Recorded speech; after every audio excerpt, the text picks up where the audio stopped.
Em 2003, o gênero de filme pirata só existia mesmo em bancas de DVD dos vendedores ambulantes. A última investida tinha acontecido em 95 com A Ilha da Garganta Cortada, um filme muito mais marcado pelo fracasso que chegou a falir um estúdio. Um filme que tinha custado cerca de 100 milhões de dólares para ser produzido e tendo faturado não mais que 10 milhões de bilheteria. Aquele filme não só foi a maior bomba de bilheteria do cinema até então, mas também faliu uma produtora. Então naquela época, você sondar qualquer coisa relacionada a piratas era loucura, era sinal vermelho na sua cara em Hollywood, qualquer coisa assim. Olá, eu sou o Gustavo Brasil, você está no canal Cineguga e sejam bem-vindos a mais uma anatomia de um clássico, hoje com Piratas do Caribe, o primeiro, A Maldição do Pérola Negra. O início da produção de Piratas do Caribe foi um verdadeiro salto de fé, tanto para o estúdio quanto para os envolvidos. O título do filme é referência direta à atração do parque da Disney criado em 1967, isso você já sabe, mas agora, afirmar que o filme é uma adaptação do brinquedo é falar de uma forma muito superficial, né? Porque não tem absolutamente nada que foi diretamente reaproveitado. A não ser algumas referências como o cachorro que guarda chaves, os prisioneiros tentando chamar ele. A atração é basicamente um passeio de barco que leva os visitantes por cenários com piratas animatrônicos, cantando aquela famosa música que a gente se amarra em ouvir, né? Mas é claro, hoje em dia, com a franquia já estabelecida no cinema, você vê muito mais referências aos filmes. Tem o animatrônico do próprio Capitão Jack Sparrow que algumas vezes já rolou até surpresa sendo o próprio Johnny Depp ali, uma doideira. Eu acho que eu ia desmaiar se fosse na minha vez. Enfim, dá pra dizer que a atração pegou mais dos filmes do que os filmes pegaram da atração. Mas de qualquer forma, transformar essa IP em um filme com orçamento gigantesco era uma ideia absurda pra época. Ainda é, né? Tanto que nenhum outro filme com esse contexto deu certo. Ainda assim, no final dos anos 90 e início dos anos 2000, a Disney começou a explorar adaptações cinematográficas das suas próprias atrações. Foi aí que Piratas do Caribe entrou no radar. E é aí também que entram os roteiristas Ted Elliott e Terry Rossio, que já tinham escrito a animação do Aladdin e também o primeiro filme do Shrek. Esses caras já tinham rascunhado uma ideia de aventura com piratas amaldiçoados anos antes, mas só conseguiram tirar do papel quando a Disney decidiu apostar na nostalgia da marca. I was like, who wants to do a movie about a Disney pirate ride? You know, pirate movies hadn't worked up. Who told you to do it? There was an actor. Jeffrey Rush. And then Jeffrey Rush said, you know, this is a great part for you. You should really take it seriously. And then I was told, and I don't know how I'd heard about it, but then Johnny was like, Johnny Depp. Johnny was like, heard about it and signed into it. Então, o projeto só deslanchou de verdade quando o produtor Jerry Bruckheimer entrou a bordo. Esse camarada aí era um nome muito forte em Hollywood, um cara que sabia como criar blockbusters que equilibravam ação e espetáculo. Foi o próprio Bruckheimer, inclusive, que insistiu que o roteiro precisava de mais elementos sobrenaturais. Foi daí que surgiram os piratas caveirinhos, né, amaldiçoados do primeiro filme.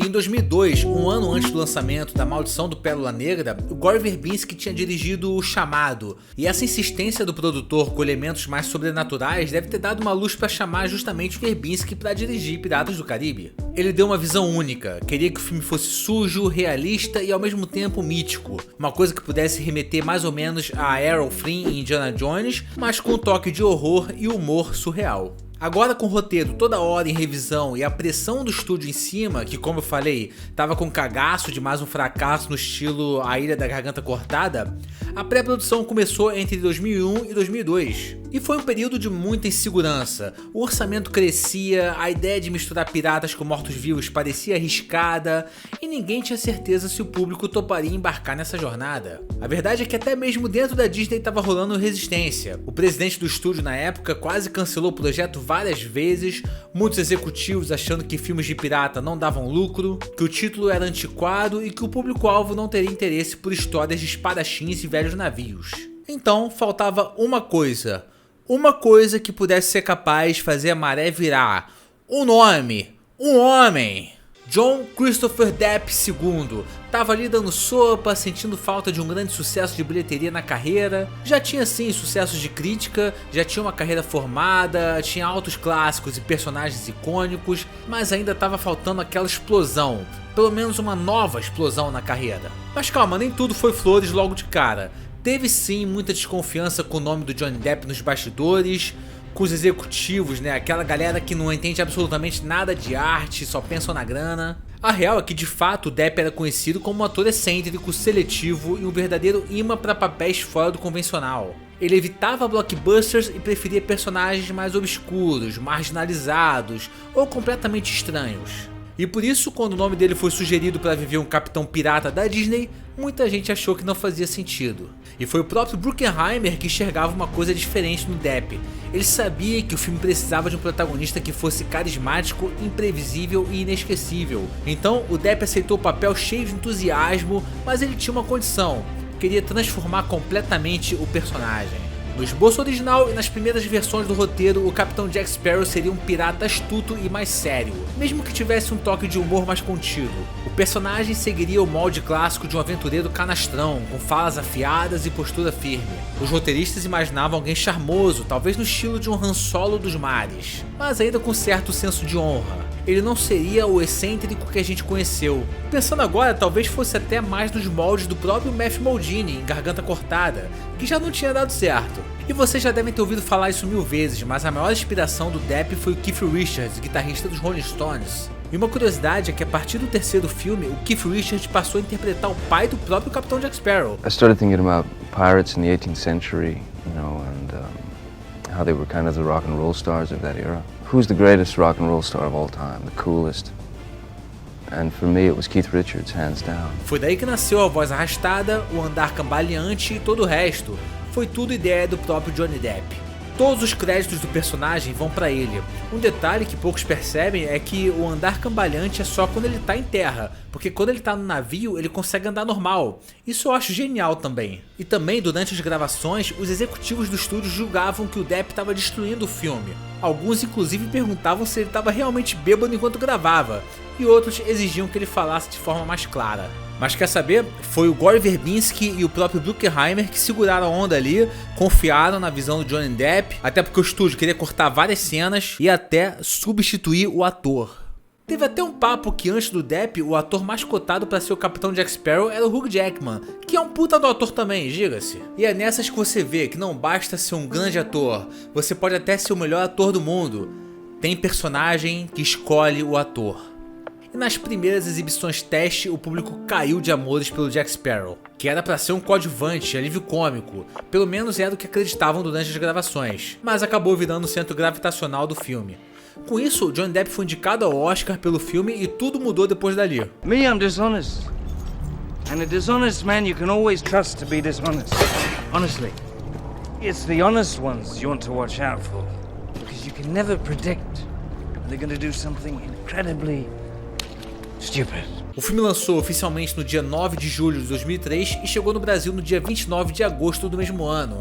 Sim, antigamente rolava essa diferença de datas até com blockbusters. Além disso, custou cerca de 140 milhões de dólares para ser produzido e arrecadou 654 milhões. E tudo começa com a personagem da Elizabeth Swann, filha do governador de Port Royal, interpretada pela Keira Knightley em um dos primeiros papéis da carreira dela. No primeiro ato do filme, ela é sequestrada por piratas amaldiçoados em busca de um medalhão capaz de libertar eles de um destino ainda pior que a morte. E para salvar a gatinha, Will Turner, que é o personagem do Orlando Bloom, ele então se une ao enigmático capitão Jack Sparrow, que tem seus próprios motivos, recuperar o lendário Pérola Negra, navio que foi tomado dele. Enquanto fantasmas do passado retornam à superfície, os três embarcam numa jornada repleta de traições, batalhas épicas e descobertas pessoais.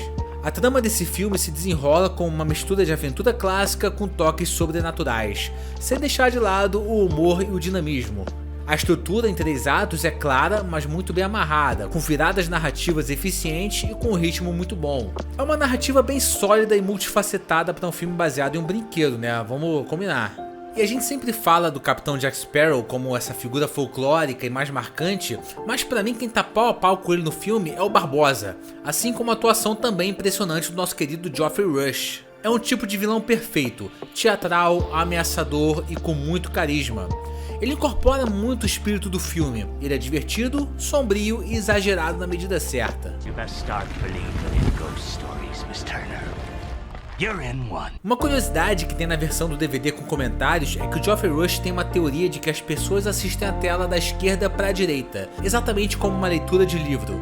Então, por causa disso, ele sempre tenta ficar no lado esquerdo da tela, o máximo que puder. Ele fez isso principalmente nas cenas com o macaco, que era um macaco de verdade, e nas cenas com o Keira Knightley, porque ele achou que ninguém olharia para ele. E já que eu falei do macaco Jack, aqui vai uma curiosidade também. Nessa cena que ele dá um sorrisinho, não foi intencional, foi puro timing transcendente. Eu acho esse personagem incrível em todos os aspectos. Pode ver que em muitas cenas o Barbosa fala sobre o peso da imortalidade, que ele não consegue sentir nada. The drink would not satisfy. Food turned to ash in our mouths. And all the pleasurable company in the world could not slake our lust. E muito do arco dele é ligado exatamente a essa motivação, porque não é sobre ganância, não é um vilão que quer matar todo mundo à sua volta, não quer conquistar o mundo e nem quer encontrar um grande tesouro, ele só quer comer uma maçã e sentir o gosto. A questão é que a maldição acaba sendo uma metáfora clara sobre a natureza corrosiva da própria cobiça, onde tudo que eles tocaram com ambição se volta contra eles. É por isso que eu acho a morte do Barbosa tão brilhante. Ao invés dele contestar ou xingar o Jack ou sei lá, ele só fala uma coisa: I feel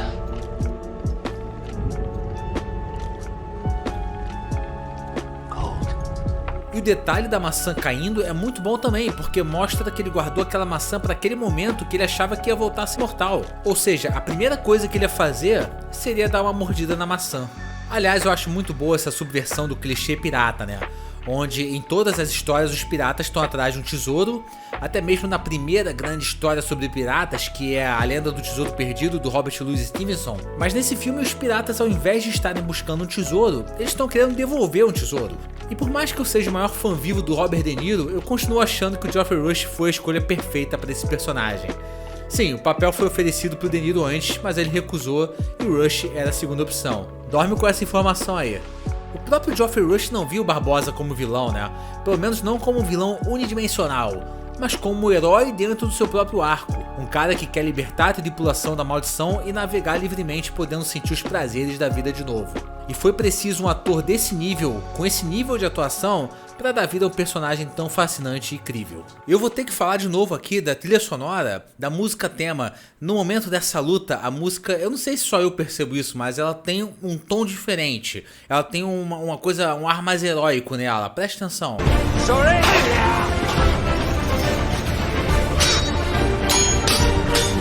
E vale dizer que eu acho incrível, assim, eu sei que hoje em dia a gente tá acostumado com essa cena, mas eu acho incrível aquela luta lá, quando vai na luz da lua, ele se transforma, né, o Capitão Jack Sparrow se transforma em esqueleto, depois ele volta quando sai da iluminação da luz da lua, eu acho incrível, eu acho sensacional, eu acho um trabalho visual impecável.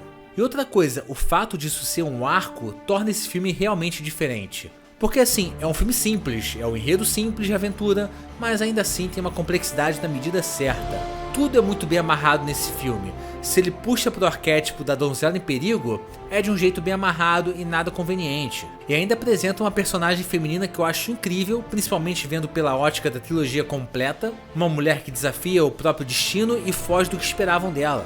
Uma mulher que é corajosa, inteligente, estrategista e não abre mão das próprias sensibilidades. Because I was afraid that you were a pirate. That would have been awful. Vale dizer que a Keira Knightley tinha só 17 anos nessa época e só não é lembrado como uma das maiores atuações do filme porque ela acaba ficando na sombra inevitável de dois gênios que dividiram a tela com ela. Mas vale destaque, com certeza. Para completar, o Orlando Bloom faz do Will um herói clássico, mas com conflitos internos. E a evolução dele é a mais direta do filme, um cara que era só um ferreiro comum que passa a ser a espadachim nobre que aceita a herança pirata. Inclusive tem um detalhe interessante que faz ligação com o terceiro filme, que se você perceber, a primeira cena dele mostra ele dando uma espada pro governador que ele mesmo fez, né? E essa é a mesma espada que o David Jones usa para atravessar o coração dele no terceiro filme. E eu gosto muito da ideia de um romance como foco de motivação para tudo acontecer e tudo dar certo. Isso faz falta em filmes hoje em dia, sem dúvida. É só um cara querendo salvar a mulher que ele ama. Não por dever ou por preço, mas porque se preocupa com ela. E como eu sempre falo, filme bom é filme que acaba com um beijo na boca, não tem outra. O arco do Will ainda é muito ligado à identidade e legado. Para quebrar a maldição do Pérola Negra é necessário o sangue de Bootstrap Bill, que é o pai dele, que a gente só vai conhecer no segundo filme com Stellan Skarsgård, mas enquanto achavam que o Bootstrap estava morto, era o Will quem carregava esse legado mesmo sem saber. Ele precisa aceitar quem é e de onde veio para poder salvar a si mesmo e aos outros. É uma metáfora sobre aceitar o passado não como fraqueza, mas como fonte de poder. He's a pirate. Vale muito destacar também a primeira cena entre o Capitão Jack Sparrow e o Will. Primeiro que já tem uma história muito boa por trás da música nessa cena. Vocês sabem que a trilha sonora foi composta pelo nosso querido Hans Zimmer, e daqui a pouco eu vou falar muito sobre isso, mas antes escuta essa. O Hans Zimmer não estava sabendo o que fazer nessa cena com a música, passou dias tentando, noites sem dormir e nunca chegava a uma conclusão. Até que um dia, o garoto que fazia o café do Hans Zimmer perguntou se ele mesmo podia tentar compor um trecho para essa cena, que é o trecho que a gente já conhece, com a música acompanhando a coreografia de luta dos atores.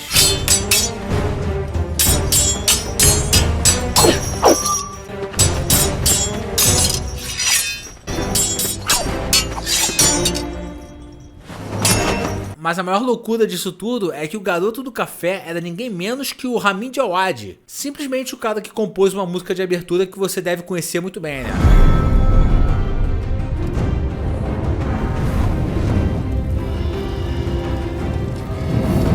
That's perfect. And I think it's the only time on any movie or whatever I ever saw a cue just, it was just everybody was going, yeah, of course, that is it. Perfect. And I do remember what I said to you. That I remember. I said, you'll never make me another cup of coffee. E claro, nessa cena não dá pra deixar passar a tatuagem de Senhor dos Anéis no punho do Orlando Bloom, que é clássica também e seria um erro apagar isso na edição, diga-se, acho que é por isso que eles nunca apagaram. E vale destacar também, né cara, a cena que apresenta o Capitão Jack Sparrow é a melhor cena de introdução que eu já vi de qualquer personagem em qualquer filme. É um momento que resume muito bem o que ele representa em tantas formas. A verdade é que, apesar daquele ceticismo inicial, o filme foi um sucesso estrondoso de bilheteria, arrecadando mais de 650 milhões mundialmente. E mais importante que o dinheiro foi o impacto cultural, revitalizando o gênero pirata e criando um novo ícone pop. Inclusive, pra mim, o que o Johnny Depp criou com esse personagem é uma coisa que só os gênios conseguem fazer. É uma figura que vai ser lembrada ainda por muitas e muitas décadas. You are without doubt the worst pirate I've ever heard of.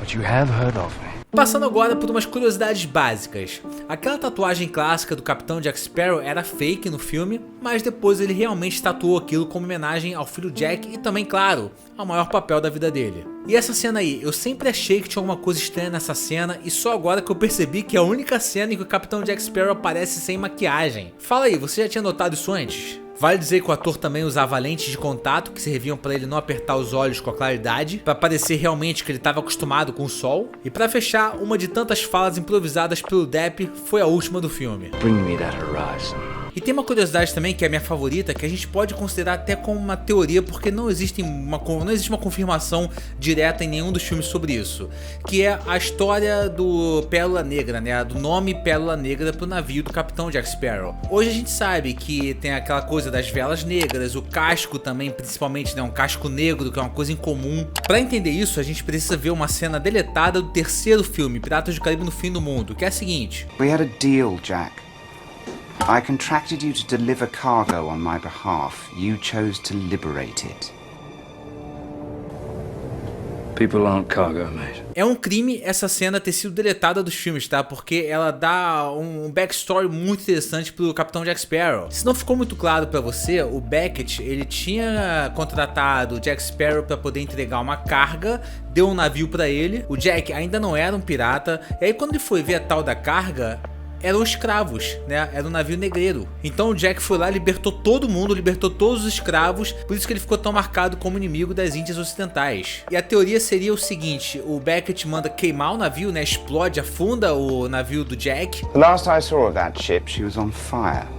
A blackened hulk sinking beneath the waves. E aí que a gente vê no segundo filme que o David Jones chega pro Jack e fala da dívida, né? You have a debt to pay.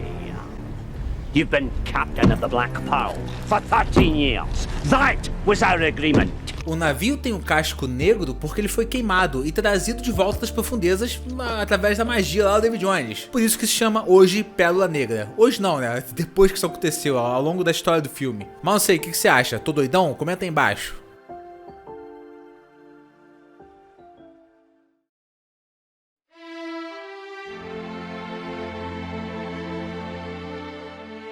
Piratas do Caribe, A Maldição do Pérola Negra é mais do que uma adaptação de um brinquedo. É um caso raro em que uma grande produção de estúdio teve coragem de ser estranha, teatral e imprevisível. E foi exatamente isso que fez ela ser tão memorável. Um épico que celebra a liberdade em todas as suas formas, de espírito, de narrativa e de criação artística. E essa foi a anatomia de Piratas do Caribe, A Maldição do Pérola Negra.